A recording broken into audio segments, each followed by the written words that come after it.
अब जो mosquito borne disease हैं जैसे डेंगू है, चिकनगुनिया है, वो इस सीज़न में ज़्यादा केसेस देखे जाते हैं क्योंकि क्लाइमेट ऐसा होता है, ह्यूमिडिटी होती है, ठहरा हुआ पानी होता है घर के आसपास, जहाँ से ये मच्छर डेवलप होता है। और जो वाटरबोर्न डिजीज़ हैं जैसे टाइफॉइड है, हेपेटाइटिस है, कॉलेरा है, वो गंदा खाना या गंदा पानी पीने से होता है। और इस क्लाइमेट में यूजुअली सोर्स जो है पानी का गंदा हो जाता है या खाना बासी हो जाता है। और फिर रेस्पिरेटरी इन्फेक्शंस हैं जैसे फ्लू है या कॉमन कोल्ड है, उसके लिए भी जो क्लाइमेट होता है या ह्यूमिडिटी होती है तो वायरस काफ़ी ज़्यादा प्रोलिफरेट करता है और केसेस बढ़ जाते हैं इस सीज़न में। डेंगू का सवाल जानना है तो डेंगू के जो सिम्टम्स होते हैं वो होते हैं हाई ग्रेड फीवर, हेड एक, बॉडी एक, बैक एक, 2-3 दिन ऐसे सिम्टम्स होते हैं, फिर रैशेज आ जाते हैं। और कुछ लोगों में कॉम्प्लिकेशंस हो जाती है, हीमोरेजिक फीवर हो जाता है जहाँ उन्हें पेट में, लंग्स में पानी आ जाता है, उन्हें हॉस्पिटलाइजेशन की ज़रूरत पड़ती है।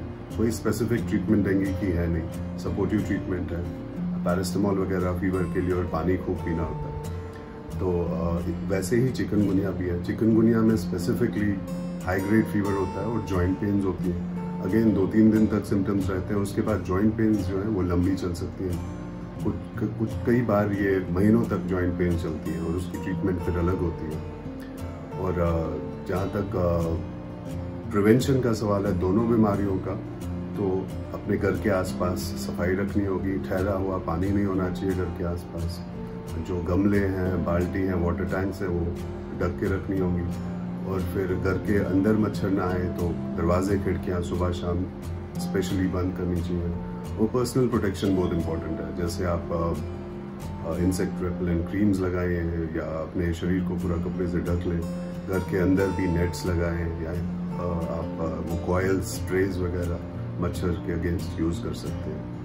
फिर जैसे वाटरबोर्न डिजीज़ हैं उसमें टाइफॉइड, उसके भी सिम्टम्स ये होते हैं हाई ग्रेड फीवर, हेड एक, बॉडी एक, लंबा चलता है फीवर, कंसिस्टेंटली हाई फीवर होता है, तो उसकी ट्रीटमेंट भी है कि एंटीबायोटिक्स लें 2 हफ्ते तक और ठीक हो जाता है। यूजुअली घर पे ही होता है ट्रीटमेंट, बट कुछ केसेस में हॉस्पिटलाइजेशन की भी ज़रूरत पड़ सकती है। और जैसे हेपेटाइटिस है, जॉन्डिस कॉमनली जिसे कहते हैं, वो भी गंदा खाना, गंदा पानी से होता है, तो उसके भी सिम्टम्स होते हैं हाई ग्रेड फीवर, पेट दर्द, वॉमिटिंग। सपोर्टिव ट्रीटमेंट स्पेसिफिक कुछ है नहीं, पर कुछ लोगों में हॉस्पिटलाइजेशन की ज़रूरत पड़ती है जिनमें लंबा खींच जाता है। Acute gastroenteritis again viral, bacterial हो सकता है, तो सपोर्टिव ट्रीटमेंट यूजुअली या कई बार एंटीबायोटिक्स लेने की ज़रूरत पड़ सकती है। अगेन इसकी जो प्रिवेंशन है सारी वो है कि आप साफ़ खाना खाइए और पानी का ध्यान दें। स्पेशली खाना खाने से पहले आपको हाथ धो लें और बाहर का खाना जितना कम हो सके उतना कम खाइए और पानी बॉइल्ड हो या घर पे आरओ का पानी पीजिए। फिर रेस्पिरेटरी इन्फेक्शन है जैसे फ्लू है या कॉमन कोल्ड है, उसमें अगेन सर दर्द, बुखार, गला खराब, जुकाम, खांसी होती है। और इसके लिए भी हमें जो प्रिवेंशन है वो ये हाथ साफ करें, खांसने छींकने के टाइम पे अपने फेस को ढक लें ठीक से।